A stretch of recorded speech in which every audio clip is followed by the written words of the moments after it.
This particular lesson was suggested to me by Danny Gard up in Virginia. He said, Jeff, people need to see fossil record. What about cavemen?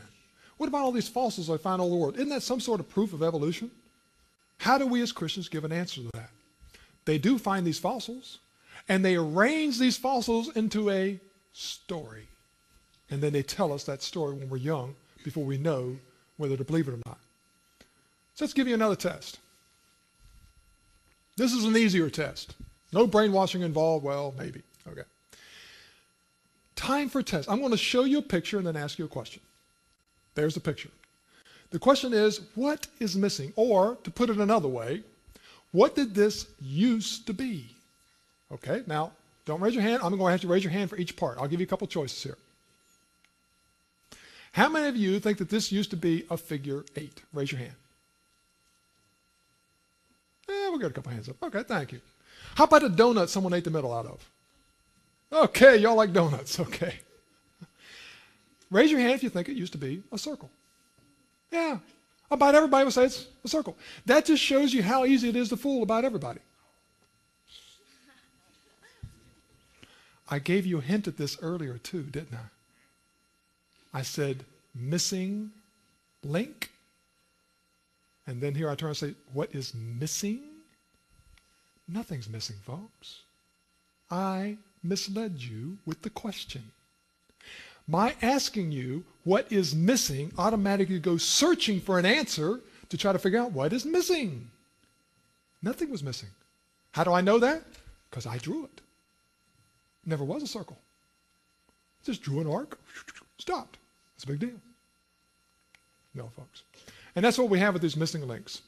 Missing link automatically implies something link. Well, what if they never existed?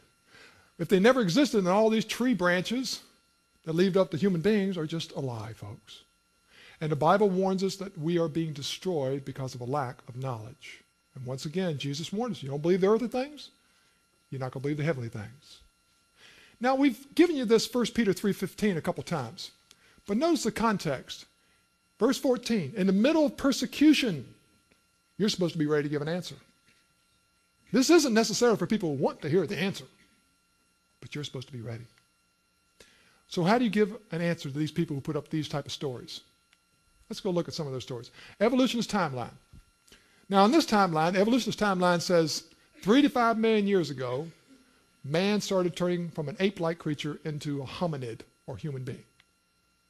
What's the Bible timeline say? Well, about 6,000 years ago, God created man and monkey in the same week. No big deal. Which timeline fits the data?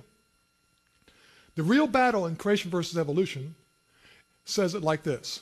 If Adam is a real historical person, then who sets the rules? God does. But if your ancestor was an ape, who sets the rules? You do.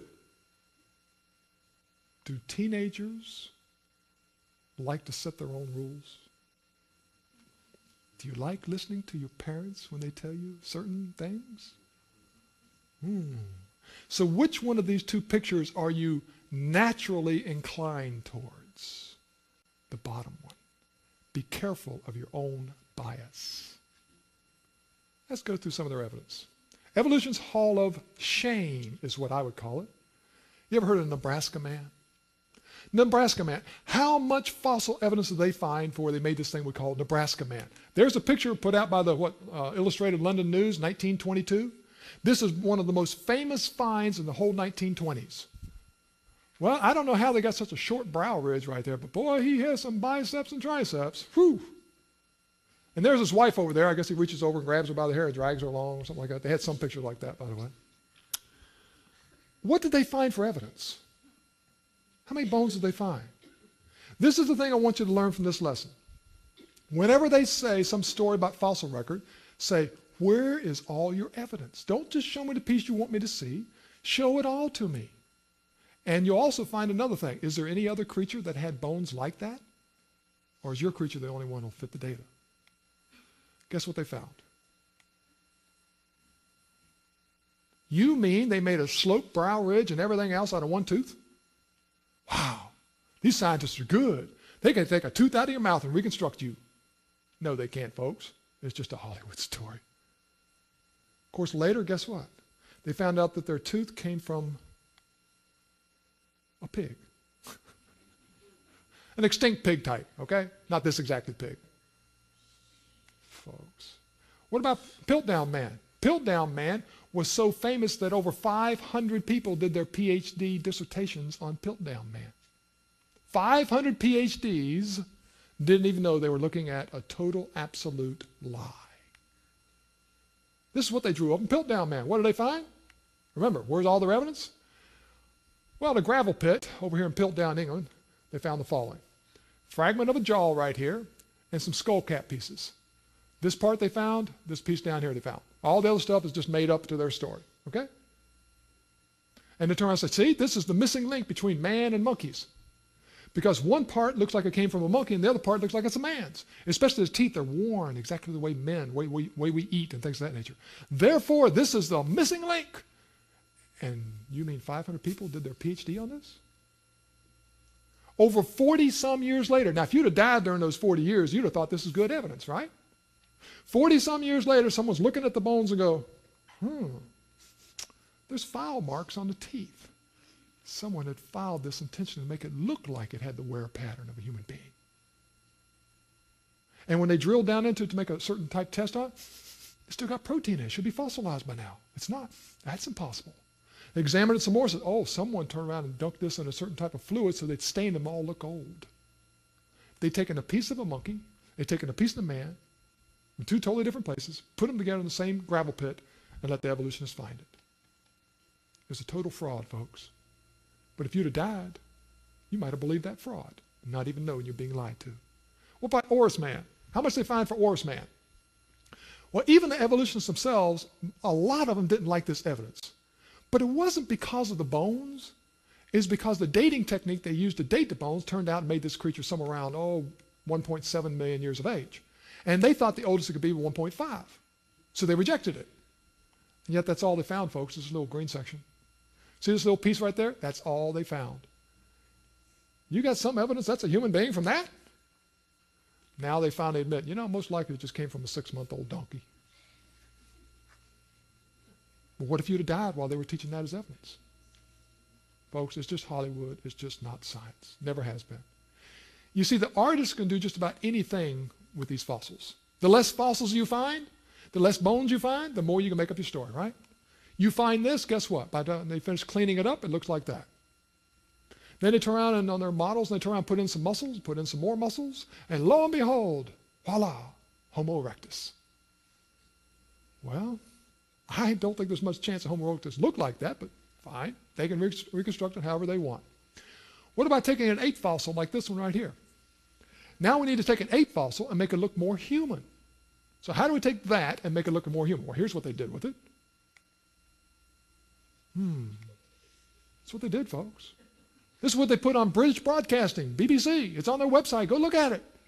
And they put this down as evidence for their theory. It's amazing what they can do with the bones, folks. What about Java Man? Late 1800s, this is considered as fantastic evidence. Homo erectus, Java Man. 1890, they found a fossilized tooth. Look at this, though. A month later, they found a part of a skull. I got a question for you. Would it take you a month to go from a tooth to a skull if they're buried in the same place? Didn't it kind of give you a hint there's something wrong here? It took you a month to find the skull, and yet you found the tooth a month earlier? It gets worse. A year later, they found a thigh bone, 45 feet away. They call this science? That's what they do. It gets worse. They now finally admit that the skull cap was just from a giant gibeon. And the thigh bone was from a human being that was buried with other human fossils 45 feet away. He hid the human fossils under the floor bed of his house for 20-some years because he didn't want other scientists to know about what else he found there. And Java Man was considered one of the top evidences for evolution for 20 to 40 years. Remember, Java Man. Remember that. It's coming up later. Java Man. It was a lie, known to be a lie, proven false, 1920s and 30s, Java Man. What about today? Well, Jeff, that was a pass. We don't make those mistakes anymore. Oh, come on. Anybody seen this one? Time magazine?